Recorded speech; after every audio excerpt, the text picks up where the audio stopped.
নমস্কাৰ, আপোনালোক সকলোকে স্বাগতম জনাইছোঁ আজিৰ বিশেষ বাতৰিৰ সম্প্ৰচাৰলৈ। আজি 4 জুন 2026 চন।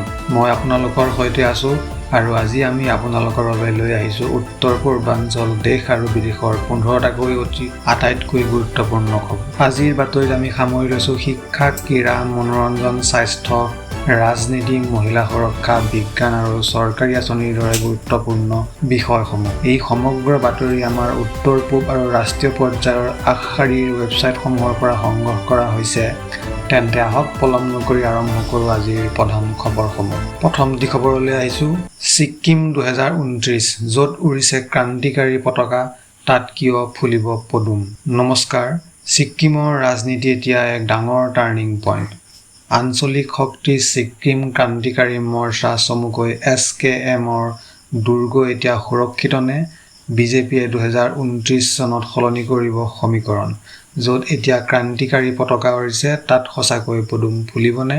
প্ৰখ্যাত নিউজ ৱেবছাইট ইষ্টমোজৰ এক বিশেষ বিশ্লেষণাত্মক প্ৰতিবেদন অনুসৰি 2029 চনৰ বিধানসভা নিৰ্বাচনত ছিক্কিমত পদুম অৰ্থাৎ বিজেপিৰ শক্তিশালী উত্থানৰ এক স্পষ্ট সম্ভাৱনা গঢ়ি উঠিছে।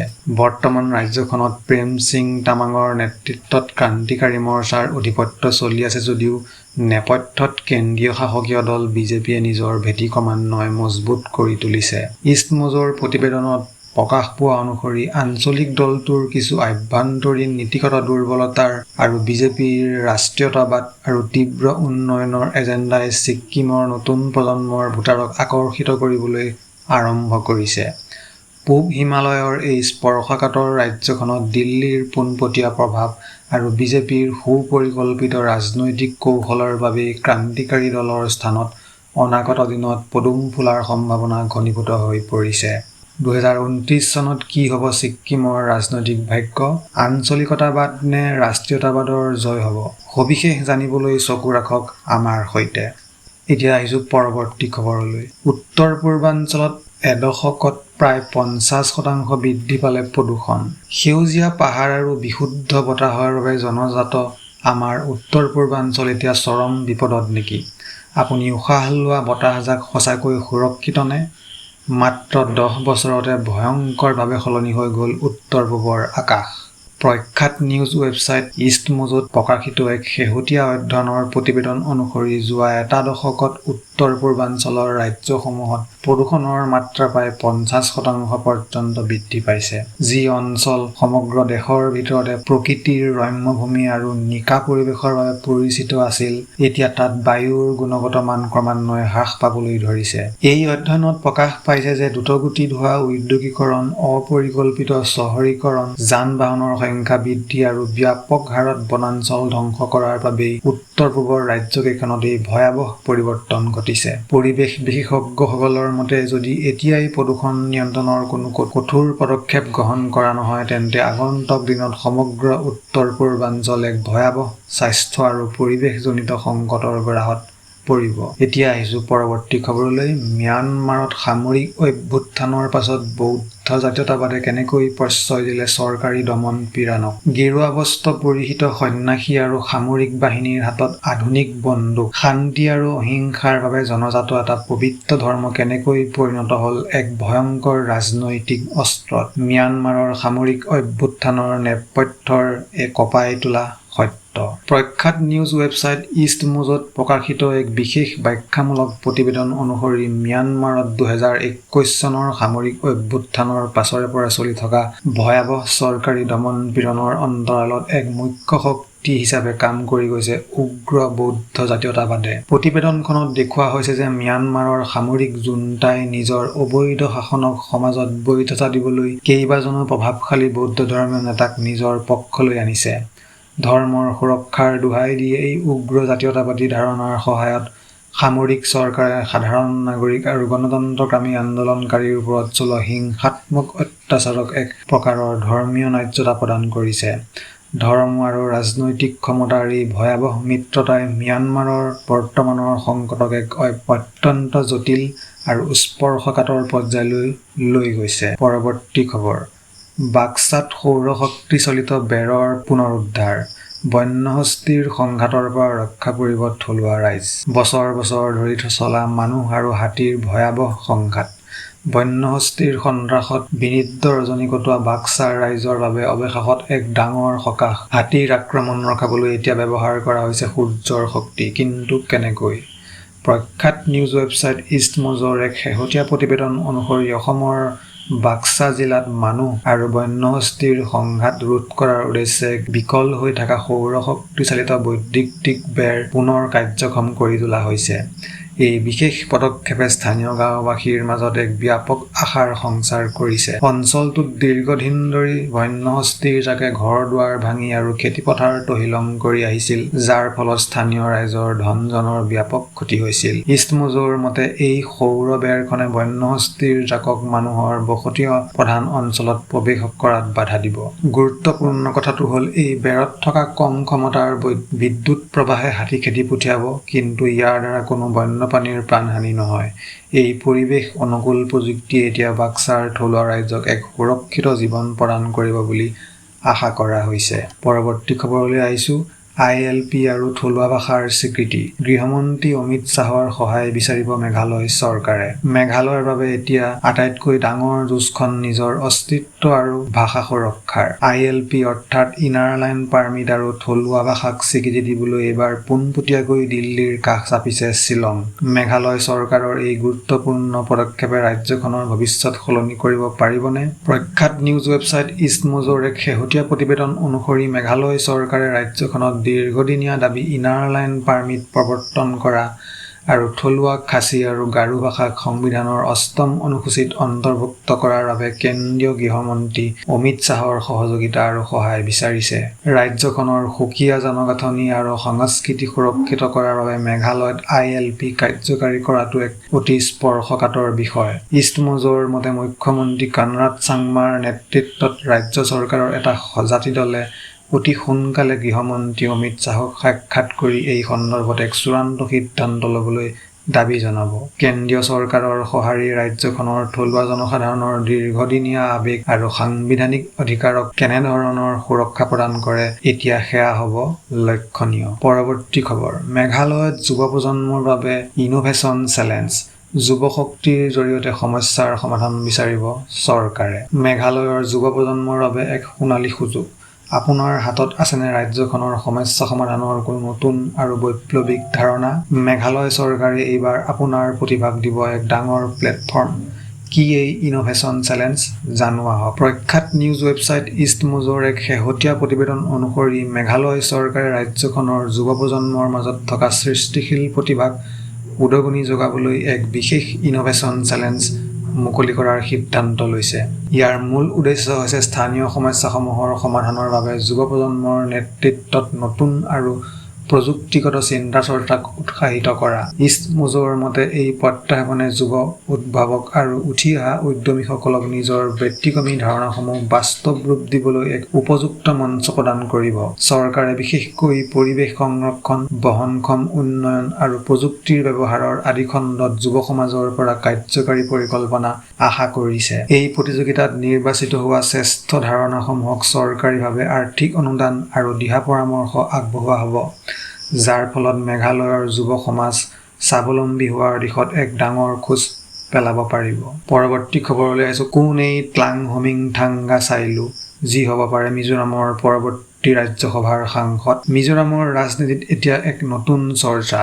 দিল্লীৰ উচ্চ সদনলৈ যাবলৈ সাজু হৈছে নেকি মিজোৰামৰ এজন বিশেষ ব্যক্তি?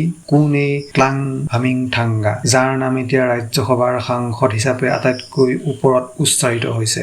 জানো আহক তেওঁৰ এই ৰাজনৈতিক যাত্ৰাৰ অন্তৰালৰ কাহিনী। প্ৰখ্যাত নিউজ ৱেবছাইট ইষ্টমোজৰ এক বিশেষ প্ৰতিবেদন অনুসৰি মিজোৰামৰ পৰা ৰাজ্যসভাৰ একমাত্ৰ আসনখনৰ বাবে ট্লাং হোমিংথাংগা চাইলু নামৰ আটাইতকৈ শক্তিশালী প্ৰাৰ্থী হিচাপে চৰ্চালৈ আহিছে। ৰাজ্যখনৰ বৰ্তমানৰ ৰাজনৈতিক পৰিস্থিতি আৰু দলীয় সমীকৰণৰ ওপৰত ভিত্তি কৰি তেওঁৰ সাংসদ হোৱাৰ সম্ভাৱনা অতি প্ৰকট হৈ পৰিছে। ইষ্টমোজৰ ৰিপৰ্টত প্ৰকাশ পোৱা মতে ট্লাং হোমিংগা চাইলু দীৰ্ঘদিন ধৰি ৰাজ্যখনৰ সামাজিক আৰু আঞ্চলিক ৰাজনীতিত এক পৰিচিত নাম। নতুন দিল্লীৰ সাংসদত মিজোৰামৰ থলুৱা সমস্যা, ভাষা আৰু উন্নয়নৰ বিষয়সমূহ সঠিকভাৱে উত্থাপন কৰিবলৈ তেওঁৰ দৰে এজন প্ৰভাৱশালী নেতাৰ মনোনয়নক অতি গুৰুত্বপূৰ্ণ বুলি গণ্য কৰা হৈছে। এই সম্ভাৱ্য পদক্ষেপে আগন্তুক দিনত মিজোৰামৰ ৰাজনৈতিক দৃশ্যপট কেনে প্ৰভাৱ পেলাব, এতিয়া সেয়া হ'ব আটাইতকৈ লক্ষণীয় বিষয়। পৰৱৰ্তী খবৰলৈ আহিছোঁ। নাগালেণ্ডৰ গৱেষকৰ আন্তঃৰাষ্ট্ৰীয় সফলতা, নেশ্যনেল অভাৰচিজ স্কলাৰশ্বিপক কৃতিত্ব প্ৰদান। সপোন থাকিলে আৰু সঠিক সুযোগ পালে একোৱেই অসম্ভৱ নহয়। নাগালেণ্ডৰ এজন মেধাৱী গৱেষকে কেনেকৈ জয় কৰিলে বিশ্বৰ দৰবাৰ। বিদেশৰ আগশাৰীৰ বিশ্ববিদ্যালয়ত নিজৰ স্থান সুৰক্ষিত কৰাৰ আঁৰৰ আচল শক্তি কি আছিল, জানো আহক এক অনুপ্ৰেৰণাদায়ক কাহিনী। প্ৰখ্যাত নিউজ ৱেবছাইট ইষ্টমজৰ এক শেহতীয়া প্ৰতিবেদন অনুসৰি নাগালেণ্ডৰ এজন গৱেষকে নিজৰ সফল বিশ্বস্তৰীয় শৈক্ষিক যাত্ৰা গঢ়ি তোলাত কেন্দ্ৰীয় চৰকাৰৰ নেশ্যনেল অভাৰচিজ স্কলাৰশ্বিপৰ অৱদানক গভীৰভাৱে স্বীকাৰ কৰিছে। সীমিত সুযোগৰ মাজতো কেন্দ্ৰীয় চৰকাৰৰ এই বিশেষ জলপানী আঁচনিয়ে উত্তৰ-পূৰ্বাঞ্চলৰ এই মেধাৱী ছাত্ৰজনক বিদেশৰ উচ্চমানৰ বিশ্ববিদ্যালয়ত গৱেষণা কৰাৰ পথ প্ৰশস্ত কৰি দিছে। ইষ্টমেজৰ প্ৰতিবেদনত প্ৰকাশ পোৱা মতে ছাত্ৰজনে তেওঁৰ এই সফলতাক কেৱল ব্যক্তিগত কৰ্তৃত্ব বুলিয়েই ভবা নাই, বৰঞ্চ ই সমগ্ৰ নাগালেণ্ড আৰু উত্তৰ-পূবৰ যুৱ প্ৰজন্মৰ বাবে এক শক্তিশালী প্ৰেৰণাৰ উৎস হিচাপে থিয় দিছে। এই জলপানীৰ জৰিয়তে পিছপৰা শ্ৰেণীৰ মেধাৱী শিক্ষাৰ্থীসকলে আন্তঃৰাষ্ট্ৰীয় পৰ্যায়ত প্ৰতিযোগিতা কৰাৰ সমল লাভ কৰিছে। তেওঁৰ এই যাত্ৰাই প্ৰমাণ কৰে যে সঠিক সমৰ্থন আৰু কঠোৰ পৰিশ্ৰমৰ জৰিয়তে যিকোনো বাধাক জয় কৰি বিশ্ব জয় কৰিব পাৰি। পৰৱৰ্তী খবৰলৈ আহিছোঁ। পেৰেনত বহনক্ষম কৃষিৰ বাবে খেতি বচাও অভিযান মুকলি। ডামোৰং এক্সপ্ৰেছৰ প্ৰতিবেদন। নমস্কাৰ। কৃষি থাকিলেহে বাচিব মানৱ জাতি, কিন্তু ৰাসায়নিক সাৰৰ ভয়ংকৰ প্ৰভাৱৰ পৰা আমাৰ মাটিডৰাক কেনেকৈ ৰক্ষা কৰিব পাৰি? পৰিৱেশ আৰু খেতিপথাৰ সুৰক্ষিত কৰিবলৈ নাগালেণ্ডৰ পেৰেন জিলাত এতিয়া আৰম্ভ হৈছে এক নতুন বিপ্লৱ। কি এই খেতি বচাও অভিযান, জানো আহক। প্ৰখ্যাত নিউজ ৱেবছাইট ডামোৰং এক্সপ্ৰেছৰ এক শেহতীয়া প্ৰতিবেদন অনুসৰি নাগালেণ্ডৰ পেৰেন জিলাত বহনক্ষম কৃষি পদ্ধতি প্ৰসাৰ আৰু কৃষকসকলৰ মাজত সজাগতা বৃদ্ধিৰ উদ্দেশ্যে খেতি বচাও অভিযান আনুষ্ঠানিকভাৱে মুকলি কৰা হৈছে। বৰ্তমান সময়ত অত্যাধুনিক ৰাসায়নিক সাৰ আৰু কীটনাশকৰ ব্যৱহাৰে মাটিৰ উৰ্বৰতা হ্ৰাস কৰাৰ লগতে পৰিৱেশৰ বিস্তৰ ক্ষতিসাধন কৰিছে। ডামোৰং এক্সপ্ৰেছৰ প্ৰতিবেদনত প্ৰকাশ পোৱা মতে এই বিশেষ অভিযানৰ মূল লক্ষ্য হৈছে কৃষকসকলক জৈৱিক আৰু প্ৰকৃতি অনুকূল কৃষি পদ্ধতিৰ বিষয়ে শিক্ষিত কৰি তোলা।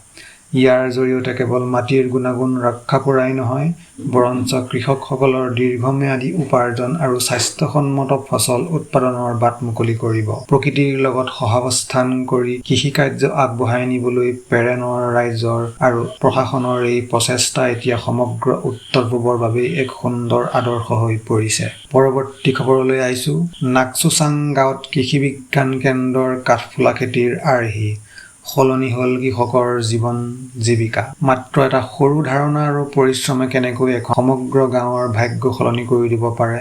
বহুতৰে বাবে সাধাৰণ যেন লগা এবিধ সামগ্ৰী এতিয়া কেনেকৈ পৰিণত হৈছে উপাৰ্জনৰ মুখ্য উৎসলৈ। কৃষি বিজ্ঞান কেন্দ্ৰৰ এক অভিনৱ আৰ্হিয়ে কেনেকৈ নাকচাং গাঁৱৰ ৰাইজক স্বাৱলম্বী কৰি তুলিলে, জানো আহক। প্ৰখ্যাত নিউজ ৱেবছাইট ডামোৰং এক্সপ্ৰেছৰ এক শেহতীয়া প্ৰতিবেদন অনুসৰি কৃষি বিজ্ঞান কেন্দ্ৰৰ বিশেষ উদ্যোগত প্ৰৱৰ্তন কৰা কাঠফুলা খেতিৰ এক সফল আৰ্হিয়ে নাকচুচাং গাঁৱৰ থলুৱা লোকসকলৰ অৰ্থনৈতিক তথা জীৱন জীৱিকালৈ এক বৈপ্লৱিক পৰিৱৰ্তন আনিছে। পৰম্পৰাগত কৃষিৰ উপৰিও কম খৰচ আৰু কম ঠাইতে কৰিব পৰা এই লাভজনক কাঠফুলা খেতিৰ প্ৰতি গাঁওখনৰ লোকসকল, বিশেষকৈ মহিলা আৰু যুৱক-যুৱতীসকল বিশেষভাৱে আকৰ্ষিত হৈছে। ডামোৰং এক্সপ্ৰেছৰ মতে KVKৰ তৰফৰ পৰা যোগান ধৰা আধুনিক প্ৰশিক্ষণ, গুণগত বীজ আৰু কাৰিকৰী সহায়ৰ বাবে কৃষকসকলে এতিয়া বিজ্ঞানসন্মতভাৱে উন্নত মানৰ কাঠফুলা উৎপাদন কৰিবলৈ সক্ষম হৈছে। এই সফল আৰ্হিটোৱে কেৱল গ্ৰাম্য অৰ্থনীতিকেই মজবুত কৰা নাই, বৰঞ্চ অঞ্চলটোত বহনক্ষম আত্মসংস্থাপনৰ এক নতুন পথ দেখুৱাইছে। পৰৱৰ্তী খবৰ। মিজোৰামত চিকিৎসাৰ ভিত্তিত বিদেশী সুৰা সেৱনৰ বাবে ৰেড কাৰ্ড আবেদন আহ্বান। ডামোৰং এক্সপ্ৰেছৰ প্ৰতিবেদন। সুৰা সেৱনৰ বাবে চৰকাৰী অনুমতি পত্ৰ, সেয়াও আকৌ বিশেষ ৰেড কাৰ্ড। সুৰা নিষিদ্ধ ৰাজ্য মিজোৰামত এতিয়া সুৰা পাবলৈ কি কৰিব লাগিব? বিশেষ আবেদন। কিন্তু কাৰ বাবে আৰু কিয় এই নিয়ম জানো আহক। প্ৰখ্যাত নিউজ ৱেবছাইট দ্য মুৰং এক্সপ্ৰেছৰ এক চৰ্চিত প্ৰতিবেদন অনুসৰি মিজোৰাম চৰকাৰে চিকিৎসাৰ ভিত্তিত বিদেশী সুৰা সেৱনৰ অনুমতি বিচাৰি নাগৰিকসকলৰ পৰা ৰেড কাৰ্ড পাৰ্মিটৰ বাবে আবেদনৰ আহ্বান কৰিছে। ৰাজ্যখনত সুৰা নিষিদ্ধকৰণ আইন বলবৎ থকাৰ মাজতে চৰকাৰৰ এই বিশেষ পদক্ষেপে এতিয়া ব্যাপক চৰ্চা লাভ কৰিছে। দ্য মুৰং এক্সপ্ৰেছৰ মতে যিসকল লোকক গুৰুতৰ স্বাস্থ্যজনিত কাৰণত পঞ্জীকৃত চিকিৎসকে সুৰা সেৱনৰ বিশেষ পৰামৰ্শ দিয়ে তেওঁলোকেহে কেৱল এই পাৰ্মিটৰ বাবে আবেদন কৰিব পাৰিব। ইয়াৰ বাবে আবেদনকাৰীয়ে প্ৰয়োজনীয় চিকিৎসা সংক্ৰান্তীয় যাৱতীয় নথিপত্ৰ জমা দিব লাগিব। চৰকাৰী আবকাৰী বিভাগে এই আবেদনসমূহ পুংখানুপুংখভাৱে পৰীক্ষা কৰাৰ পিছতহে নিৰ্দিষ্ট পৰিমাণৰ বিদেশী সুৰা ক্ৰয় আৰু সেৱনৰ বাবে এই ৰেড কাৰ্ড অনুমোদন কৰিব। চৰকাৰৰ এই ব্যতিক্ৰমী নিয়মে এতিয়া সমগ্ৰ মিজোৰামতে তীব্ৰ প্ৰতিক্ৰিয়াৰ সৃষ্টি কৰিছে। পৰৱৰ্তী খবৰ 5 জুনৰ পৰা অসমত প্ৰচণ্ড ধুমুহা বৰষুণৰ সতৰ্কবাণী। দ্য মুৰং এক্সপ্ৰেছৰ প্ৰতিবেদন। সমগ্ৰ অসমবাসীৰ বাবে এক অতি জৰুৰী খবৰ। আহি আছে প্ৰচণ্ড ধুমুহা আৰু ধাৰাসাৰ বৰষুণ। অহা 5 জুনৰ পৰা সলনি হ'বলৈ ধৰিব অসমৰ আকাশ। বতৰ বিজ্ঞান কেন্দ্ৰই জাৰি কৰিছে হাই এলাৰ্ট। আপোনাৰ জিলাখন সুৰক্ষিত নে? প্ৰখ্যাত নিউজ ৱেবছাইট দ্য মুৰং এক্সপ্ৰেছৰ এক জৰুৰী প্ৰতিবেদন অনুসৰি অহা 5 জুনৰ পৰা সমগ্ৰ অসমতে ধাৰাসাৰ বৰষুণ আৰু তীব্ৰ ধুমুহা বজ্ৰপাত হোৱাৰ পূৰ্বানুমান কৰিছে ভাৰতীয় বতৰ বিজ্ঞান কেন্দ্ৰই। বতৰ বিজ্ঞান বিভাগৰ মতে বতাহৰ গতিবেগ তীব্ৰ হোৱাৰ লগতে ৰাজ্যৰ কেইবাখনো জিলাত প্ৰচণ্ড ধাৰাসাৰ বৰষুণ হ'ব পাৰে। দ্য মুৰং এক্সপ্ৰেছে প্ৰকাশ কৰা অনুসৰি এই বতৰৰ পৰিৱৰ্তনৰ ফলত নামনি আৰু উজনি অসমৰ কেইবাটাও স্পৰ্শকাতৰ অঞ্চলত বিশেষ সতৰ্কতা জাৰি কৰা হৈছে। স্থানীয় প্ৰশাসনে সৰ্বসাধাৰণ ৰাইজক ধুমুহা বৰষুণৰ সময়ত ঘৰৰ ভিতৰত সুৰক্ষিত হৈ থাকিবলৈ আৰু জৰুৰী প্ৰয়োজন অবিহনে বাহিৰলৈ নোলাবলৈ পৰামৰ্শ দিছে। লগতে বিজুলী ঢেৰেকনিৰ সময়ত বৈদ্যুতিক সঁজুলিৰ পৰা আঁতৰত থাকিবলৈ সতৰ্ক কৰি দিয়া হৈছে। পৰৱৰ্তী খবৰলৈ আহিছে। ভেনিজুৱেলাৰ কাৰ্যবাহী ৰাষ্ট্ৰপতি ডেলচি ৰড্ৰিগেজৰ 5 দিনীয়া ভ্ৰমণসূচীৰে ভাৰতলৈ আগমন। দ্য মুৰং এক্সপ্ৰেছৰ প্ৰতিবেদন। 5 দিনীয়া এক অতি গুৰুত্বপূৰ্ণ ভ্ৰমণসূচীৰে ভাৰতত ভৰি দিলেহি ভেনিজুৱেলাৰ কাৰ্যবাহী ৰাষ্ট্ৰপতি ডেলচি ৰড্ৰিগেজ। কিন্তু হঠাৎ এই ভ্ৰমণৰ আঁৰৰ আচল ৰহস্য কি? খাৰুৱা তেল নে নতুন বাণিজ্যিক চুক্তি? জানো আহক। প্ৰখ্যাত নিউজ ৱেবছাইট দ্য মুৰং এক্সপ্ৰেছৰ এক বিশেষ প্ৰতিবেদন অনুসৰি ভেনিজুৱেলাৰ কাৰ্যবাহী ৰাষ্ট্ৰপতি ডেলচি ৰড্ৰিগেজ 5 দিনীয়া চৰকাৰী ভ্ৰমণসূচীৰে ভাৰতত উপস্থিত হৈছে। নতুন দিল্লীত উপস্থিত হোৱাৰ পিছতে তেওঁক ভাৰত চৰকাৰৰ তৰফৰ পৰা উষ্ম আদৰণি জনোৱা হয়। দ্য মুৰং এক্সপ্ৰেছৰ প্ৰতিবেদনত প্ৰকাশ পোৱা মতে এই উচ্চস্তৰীয় ভ্ৰমণৰ মূল উদ্দেশ্য হৈছে ভাৰত আৰু ভেনিজুৱেলাৰ মাজত থকা দ্বিপাক্ষিক সম্পৰ্কক এক নতুন গতি প্ৰদান কৰা। বিশেষকৈ শক্তিখণ্ড অৰ্থাৎ খাৰুৱা তেলৰ আমদানি, বাণিজ্য বৃদ্ধি, অৰ্থনৈতিক সহযোগিতা আৰু গোলকীয় ৰাজনীতিৰ বিভিন্ন গুৰুত্বপূৰ্ণ দিশত দুয়োখন দেশৰ মাজত আলোচনা অনুষ্ঠিত হ'ব। এই 5 দিনীয়া ভ্ৰমণকালত কাৰ্যবাহী ৰাষ্ট্ৰপতিগৰাকীয়ে ভাৰতৰ শীৰ্ষ নেতৃত্বৰ লগতে উদ্যোগপতিসকলৰ সৈতেও কেইবাখনো গুৰুত্বপূৰ্ণ বৈঠকত মিলিত হ'ব। গোলকীয় বাণিজ্যত জোকাৰণি। ভাৰতসহ 60খন দেশৰ সামগ্ৰীৰ ওপৰত 12.5% পৰ্যন্ত শুল্ক আৰোপৰ প্ৰস্তাৱ আমেৰিকাৰ। বিশ্ব বাণিজ্যত এইবাৰ আমেৰিকাৰ এক ডাঙৰ আঘাত। ভাৰতকে ধৰি বিশ্বৰ 60খন দেশৰ সামগ্ৰীৰ ওপৰত হঠাতে বহিব নেকি গধুৰ কৰ? কিন্তু কিয় আমেৰিকাই ল'বলগীয়া হ'ল এই কঠোৰ সিদ্ধান্ত? ইয়াৰ আঁৰত থকা আচল কাৰণটো কি? জানো আহক। বিখ্যাত নিউজ ৱেবছাইট বিবিচিৰ এক বিশেষ প্ৰতিবেদন অনুসৰি বলপূৰ্বক শ্ৰম বা দাসত্ব প্ৰথাৰ জৰিয়তে উৎপাদিত সামগ্ৰীৰ আমদানি বন্ধ কৰাৰ উদ্দেশ্যে আমেৰিকা যুক্তৰাষ্ট্ৰই এক কঠোৰ প্ৰস্তাৱ আগবঢ়াইছে। এই প্ৰস্তাৱ অনুসৰি ভাৰতসহ বিশ্বৰ 60খন দেশৰ পৰা আমদানি কৰা নিৰ্দিষ্ট সামগ্ৰীৰ ওপৰত 12.5% পৰ্যন্ত অতিৰিক্ত শুল্ক আৰোপ কৰাৰ পৰিকল্পনা কৰা হৈছে। মানৱ অধিকাৰ উলংঘন প্ৰক্ৰিয়া আৰু শ্ৰমিকক শোষণ কৰি তৈয়াৰ কৰা সামগ্ৰীৰ গোলকীয় বজাৰখনক নিয়ন্ত্ৰণ কৰিবলৈ আমেৰিকাই এই অৰ্থনৈতিক নিষেধাজ্ঞা সদৃশ পদক্ষেপ লৈছে। বিশেষজ্ঞসকলৰ মতে এই নতুন শুল্ক নীতি কাৰ্যকাৰী হ'লে বিশ্ব বজাৰত ভাৰতীয় সামগ্ৰীৰ মূল্য বৃদ্ধি পাব পাৰে, যাৰ ফলত ভাৰতৰ ৰপ্তানি খণ্ড আৰু ব্যৱসায়ত এক মোক্ষম আঘাত পৰাৰ সম্ভাৱনা প্ৰকট হৈ পৰিছে। পৰৱৰ্তী খবৰলৈ আহিছোঁ। পুটিনৰ সন্মিলনৰ মাজতে ছেণ্ট পিটাৰ্ছবাৰ্গত ইউক্ৰেইনৰ ড্ৰোন আক্ৰমণ। BBC নিউজৰ ডাঙৰ খবৰ। পোনপটীয়াকৈ যুদ্ধক্ষেত্ৰৰ পৰা এক কঁপাই তোলা খবৰ। ৰাছিয়াৰ ৰাষ্ট্ৰপতি ভ্লাদিমিৰ পুটিনৰ আটাইতকৈ গুৰুত্বপূৰ্ণ আৰু ফ্লেগশ্বিপ অৰ্থনৈতিক সন্মিলন মুকলি হোৱাৰ দিনাই ৰাছিয়াত হাহাকাৰ। পুটিনৰ নিজৰ চহৰ ছেণ্ট পিটাৰ্ছবাৰ্গত কেনেকৈ সোমাই পৰিল ইউক্ৰেইনৰ ড্ৰোন। আন্তঃৰাষ্ট্ৰীয় সংবাদ প্ৰতিষ্ঠান BBC নিউজৰ এক জৰুৰী প্ৰতিবেদন অনুসৰি ৰাছিয়াৰ অন্যতম গুৰুত্বপূৰ্ণ চহৰ ছেণ্ট পিটাৰ্ছবাৰ্গত ইউক্ৰেইনে এক ভয়াৱহ ড্ৰোন আক্ৰমণ চলাইছে। আটাইতকৈ চাঞ্চল্যকৰ কথাটো হ'ল ৰাষ্ট্ৰপতি ভ্লাদিমিৰ পুটিনৰ অতি প্ৰতিষ্ঠিত ছেণ্ট পিটাৰ্ছবাৰ্গ আন্তঃৰাষ্ট্ৰীয় অৰ্থনৈতিক ফৰাম মুকলি হোৱাৰ ঠিক পূৰ্ব মুহূৰ্তত এই আক্ৰমণ সংঘটিত হৈছে।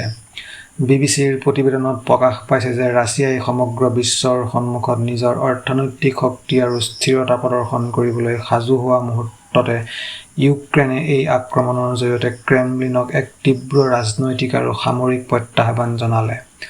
এই ড্ৰোন আক্ৰমণৰ ফলত চহৰখনৰ নিৰাপত্তা ব্যৱস্থালৈ এতিয়া ডাঙৰ প্ৰশ্নচিহ্ন থিয় হৈছে। এই ঘটনাই স্পষ্ট কৰি দিছে যে যুদ্ধ এতিয়া কেৱল সীমান্ততে সীমাবদ্ধ হৈ থকা নাই, বৰঞ্চ ৰাছিয়াৰ গভীৰ অৱস্থিত সুৰক্ষিত চহৰসমূহলৈকো বিয়পি পৰিছে। বন্ধুসকল, আজিৰ বাবে খবৰ ইমানেই। খবৰবোৰ কেনে পালে আমাক কমেণ্ট কৰি জনাবলৈ নাপাহৰিব। এনেধৰণৰ গুৰুত্বপূৰ্ণ খবৰসমূহ নিতৌ চাবলৈ পূৰ্বোত্তৰ চেনেলটো ছাবস্ক্ৰাইব কৰি লওক। ধন্যবাদ।